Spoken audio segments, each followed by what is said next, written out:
ओम शांति। आज बाबा के 4 तारीख के महावाक्य हैं। बाबा ने आज कहा, मीठे बच्चे, ग्रस्त व्यवहार में रहते पारलौकिक बाप से पूरा वर्षा लेना है तो अपना सब कुछ एक्सचेंज कर दो। ये बहुत बड़ा व्यापार है। प्रश्न बाबा ने पूछा, ड्रामा का ज्ञान किस बात में तुम बच्चों को बहुत मदद करता है?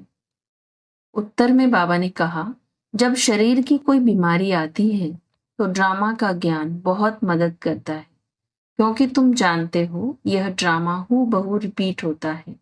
इसमें रोने पीटने की कोई बात नहीं। कर्मों का हिसाब किताब चुकतू होना है। 21 जन्मों के सुख की भेंट में यह दुख कुछ भी भासता नहीं। ज्ञान पूरा नहीं तो तड़फते हैं। ओम शांति। भगवान वाच, भगवान उनको कहा जाता है जिसको अपना शरीर नहीं है। ऐसे नहीं कि भगवान का नाम रूप देश काल नहीं है, नहीं, भगवान को शरीर नहीं है। बाकी सब आत्माओं को अपना अपना शरीर है। अब बाप कहते हैं, मीठे मीठे रूहानी बच्चे, अपने को आत्मा समझकर बैठो। वैसे भी आत्मा ही सुनती है, पाठ बजाती है, शरीर द्वारा कर्म करती है, संस्कार आत्मा ले जाती है, अच्छे बुरे कर्मों का फल भी आत्मा ही भोगती है शरीर के साथ। बगैर शरीर के तो कोई भोगना भोग नहीं सकती। इसलिए बाप कहते हैं, अपने को आत्मा समझ बैठो। बाबा हमको सुनाते हैं, हम आत्मा सुन रही है इस शरीर द्वारा। भगवान वाच्य मन मना भव। देह सहित देह के सब धर्मों को त्याग, अपने को आत्मा समझ बाप को याद करो। यह एक ही बाप कहते हैं जो गीता का भगवान है। भगवान माना ही जन्म मरण रहित। बाप समझाते हैं, मेरा जन्म अलौकिक है और कोई ऐसे जन्म नहीं लेते हैं जैसे मैं इनमें प्रवेश करता हूँ। यह तो अच्छी रीति याद करना चाहिए। ऐसे नहीं, सब कुछ भगवान करता है। पूज्य पुजारी ठिक्कर भिक्तर परमात्मा है। 24 अवतार, कचमच अवतार, परशुराम अवतार दिखाते हैं। अभी समझ में आता है कि क्या भगवान बैठ परशुराम अवतार लेंगे और कुलाड़ा लेकर हिंसा करेंगे?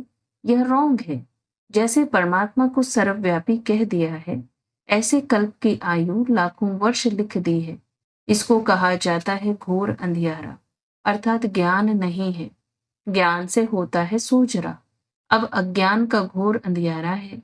अब तुम बच्चे घोर सोजरे में हो। तुम सबको अच्छी रीति जानते हो। जो नहीं जानते हैं वह पूजा आदि करते रहते हैं। तुम सबको जान गए हो, इसलिए तुमको पूजा करने की दरकार नहीं। तुम अभी पुजारीपन से मुक्त हुए पूज्य देवी देवता बनने के लिए तुम पुरुषार्थ कर रहे हो। तुम ही पूज्य देवी देवता थे, फिर पुजारी मनुष्य बने हो। मनुष्य में है आसुरी गुण, इसलिए गायन है, मनुष्य को देवता बनाया। मनुष्य को देवता किए करत न लागे बा। 1 सेकंड में देवता बना देते हैं। बाप को पहचाना और शिव बाबा कहने लगा। बाबा कहने से दिल में आता है कि हम विश्व के स्वर्ग के मालिक बनते हैं। यह है बेहद का बाप। अभी तुम फट से आकर पारलौकिक बाप के बने हो। बाप फिर कहते हैं, ग्रस्त व्यवहार में रहते हुए अब पारलौकिक बाप से वर्षा ले लो। लौकिक वर्षा तो तुम लेते आए, अब लौकिक वर्षे को पारलौकिक वर्षे के साथ एक्सचेंज करो। कितना अच्छा व्यापार है। लौकिक वर्षा क्या होगा? यह है बेहद का वर्षा। सो भी गरीब झट ले लेते हैं, गरीबों को एडॉप्ट करते हैं। बाप भी गरीब निवास है ना। गायन है, मैं गरीब निवास हूँ। भारत सबसे गरीब है। मैं आता भी भारत में हूँ। इनको आकर साहूकार बनाता हूँ। भारत की महिमा बहुत भारी है। यह सबसे बड़ा तीर्थ है, परंतु कल्प की आयु लंबी कर देने से बिल्कुल ही भूल गए हैं। समझते हैं भारत बहुत साहूकार था, अब गरीब बना है। आगे अनाज आदि सब यहाँ से विलायत में जाता था। अभी समझते हैं भारत बहुत गरीब है, इसलिए मदद देते हैं। ऐसे होता है, जब कोई बड़ी आसामी फेल हो जाती है तो आपस में फैसला कर उनको मदद देते हैं। यह भारत है सबसे प्राचीन, भारत ही हेवन था। पहले पहले आदि सनातन देवी देवता धर्म था। सिर्फ टाइम लंबा कर दिया है, इसलिए मूंझते हैं। भारत को मदद भी कितनी देते हैं। बाप को भी भारत में ही आना है। तुम बच्चे जानते हो हम बाप से वर्षा ले रहे हैं। लौकिक बाप का वर्षा एक्सचेंज करते हैं पारलौकिक से, जैसे इसने अर्थात ब्रह्मा ने किया। देखा पारलौकिक बाप से तो ताज तख्त मिलता है। कहाँ वह बादशाही, कहाँ यह गदाई। कहा भी जाता है फॉलो फादर। भूख मरने की तो बात ही नहीं। बाप कहते हैं ट्रस्टी होकर संभालो। बाप आकर सहज रास्ता बताते हैं। बच्चों ने बहुत तकलीफ देखी है, तब तो बाप को बुलाते हैं, हे परमपिता परमात्मा रहम करो। सुख में कोई भी बाप को याद नहीं करते, दुख में सिमरन सब करते हैं। अब बाप बतलाते हैं कि कैसे सिमरन करो। तुमको तो सिमरन करना भी आता नहीं है, मैं ही आकर तुमको बतलाता हूँ। बच्चे अपने को आत्मा समझो और पारलौकिक बाप को याद करो, तो तुम्हारे पाप कट जाएंगे। सिमर सिमर सुख पाओ, कलह कलेश मिटे तन के। जो भी शरीर के दुख है सब मिट जाएंगे। तुम्हारी आत्मा और शरीर दोनों पवित्र बन जाएंगे। तुम ऐसे कंचन थे, फिर पुनर्जन्म लेते लेते आत्मा पर जंग चढ़ जाती है, फिर शरीर भी पुराना मिलता है। जैसे सोने में एलॉय डाला जाता है, पवित्र सोने का जेवर भी पवित्र होगा, उसमें चमक होती है। एलॉय वाला जेवर काला हो जाएगा। बाप कहते हैं तुम्हारे में भी खाद पड़ी है, उसको अब निकालना है। कैसे निकलेगी? बाप से योग लगाओ। पढ़ाने वाले के साथ योग लगाना होता है ना। यह तो बाप टीचर गुरु सब कुछ है। उनको याद करो तो तुम्हारे विकर्म विनाश होंगे, और वह तुमको पढ़ाते भी हैं। पतित पावन सर्वशक्तिवान तुम मुझे ही कहते हो। कल्प कल्प बाप ऐसे ही समझाते हैं। मीठे मीठे सिक्के लदे बच्चे, 5000 वर्ष के बाद आकर तुम मिले हो, इसलिए तुमको सिक्के लदे कहा जाता है। अब इस देह का अहंकार छोड़ आत्म अभिमानी बनो। आत्मा का भी ज्ञान दे दिया, जो बाप बगैर कोई भी दे न सके। कोई मनुष्य नहीं जिसको आत्मा का ज्ञान हो। सन्यासी उदासी गुरु गोसाई कोई भी नहीं जानते। अब वह ताकत नहीं रही है, सबकी ताकत कम हो गई है। सारा झाड़ जड़जड़ी भूत अवस्था को पाया हुआ है। अब फिर नई स्थापना होती है। बाप आकर वैरायटी झाड़ का राज समझाते हैं। कहते हैं पहले तुम राम राज्य में थे, फिर जब तुम वाम मार्ग में जाते हो तो रावण राज्य शुरू होता है, फिर और धर्म आते हैं। भक्ति मार्ग शुरू होता है। आगे तुम नहीं जानते थे। कोई से भी जाकर पूछो तुम रचयिता और रचना के आदि मध्य अंत को जानते हो, तो कोई भी नहीं बताएंगे। बाप भक्तों को कहते हैं अब तुम जज करो, बोर्ड पर भी लिख दो। एक्टर होगा, एक्टर होकर ड्रामा के डायरेक्टर क्रिएटर प्रिंसिपल एक्टर को नहीं जानते, तो ऐसे एक्टर को क्या कहेंगे। हम आत्मा यहाँ भिन्न भिन्न शरीर लेकर पाठ बजाने आते हैं, तो जरूर यह नाटक है ना। गीता है माता, बाप है शिव, बाकी सब है रचना। गीता नई दुनिया को क्रिएट करती है। यह भी किसको मालूम नहीं कि नई दुनिया को कैसे क्रिएट करते हैं। नई दुनिया में पहले पहले तुम ही हो। अभी यह है पुरुषोत्तम संगम युग। अभी यह है पुरुषोत्तम संगम युगी दुनिया। यह पुरानी दुनिया भी नहीं है, तो नई दुनिया भी नहीं है। यह है ही संगम। ब्राह्मणों की चोटी है। विराट रूप में भी न शिव बाबा को दिखाते हैं, न ब्राह्मण चोटी दिखाते हैं। तुमने तो चोटी भी दिखाई है ऊपर में। तुम ब्राह्मण बैठे हो, देवताओं के पीछे है क्षत्रिय। द्वापर में पेट के पुजारी फिर शूद्र बनते हैं। यह बाजोली है। तुम सिर्फ बाजोली को याद करो। यही तुम्हारे लिए 84 जन्मों की यात्रा है। सेकंड में सब याद आ जाता है। हम ऐसे चक्र लगाते हैं, यह राइट चित्र है, वह रॉन्ग है।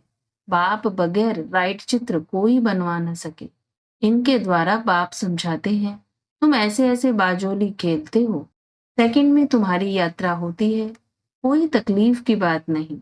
रूहानी बच्चे समझते हैं बाप हमको पढ़ाते हैं। यह सत्संग है सत्य बाप के साथ। वह है झूठ संग। सचखंड बाप स्थापन करते हैं। मनुष्य की ताकत नहीं है, भगवान ही कर सकते हैं। भगवान को ही ज्ञान का सागर कहा जाता है। मनुष्य यह भी नहीं जानते कि यह परमात्मा की महिमा है। वह शांति का सागर तुमको शांति दे रहा है। सुबह को भी तुम ड्रिल करते हो, शरीर से न्यारा हो, बाप की याद में रहते हो। यहाँ तुम आए हो जीते जी मरने, बाप पर न्यौछावर होते हो। यह तो पुरानी दुनिया पुराना चोला है।